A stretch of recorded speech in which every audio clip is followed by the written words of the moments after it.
Welcome back to the show. My next guest here on the Stephanie Factor is one of the most infamous figures in Minikin capital today. The woman who many say single-handedly exonerated Eric Excuse Brenner. me?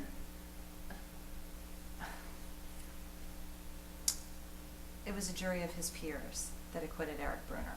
I simply presented a case to prove his innocence. You had to interrupt me to make that point? Well, you made a presumptuous statement. I was just stating the facts. My guest today is Minikin Capital criminal defense attorney Leslie Walsh, well known for her win ratio in dozens of high-profile cases over the last 5 years. Most recently, she defended Eric Brunner, a man who beat his brother-in-law, Alden Schwartz, to death.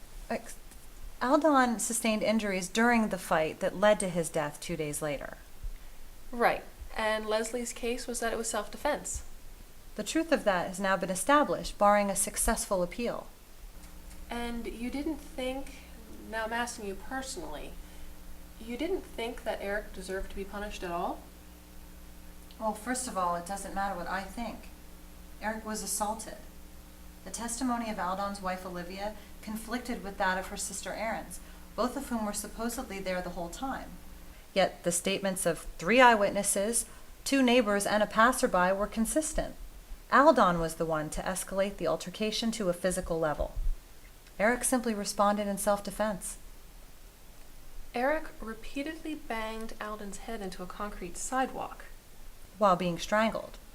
And that necessitates using a sidewalk to bash Alden's brains out? He was being strangled. When you put your hands around someone's neck and squeeze, you're putting their life in danger. If I reached across this desk and started to choke you, would you do what was necessary to defend yourself, or would you wait for someone to break it up? You'd probably wait. 2 of your witnesses confirmed that Alden's hands were at his sides for the last 30 seconds of the conflict, during which Eric continued his assault. In a rage after being assaulted himself. Look, I didn't come on national television to repeat my case. I gave it to the jury, they saw reason in it, and they acquitted Eric. Let's just leave it at that.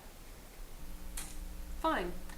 Eric certainly hasn't been the only suspected violent offender you've defended. Many people want to know, why do you seem to jump at the opportunity to defend the scum of society? So now my clients are the scum of society. Why do you get to make that judgment, Stephanie? See, this is a problem with the media nowadays. Like me, you're supposed to be presenting the cold, hard facts. And while you might give the facts, you throw in your opinions and your presumptions right along with them, without distinguishing between the truth or your version of it. I think that's dangerous. First of all, I'm not dealing with people's lives in my reports. And second, this is the Stephanie Factor, a commentary. The facts are presented, but naturally I speak my mind. And people tune in to hear you speak your mind? This is the highest rated show in prime time, so apparently, Ms. Walsh. Back to your question. Okay, back to my question. I'm simply fulfilling my part as a proud citizen of Minikin Capital, to see to it that the justice system stays exactly that, just. Nowadays, you're just guilty until proven innocent.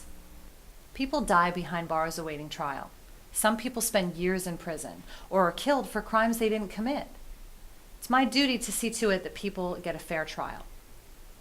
So it's not about all the money you receive from your wealthy clients, it's a moral obligation? Yes. But considering the service I render, I think what I make is more than fair. Now, for someone who sits behind a desk and gives their opinion for an hour, 5 days a week, I'd say you make way too much. But that's just my opinion.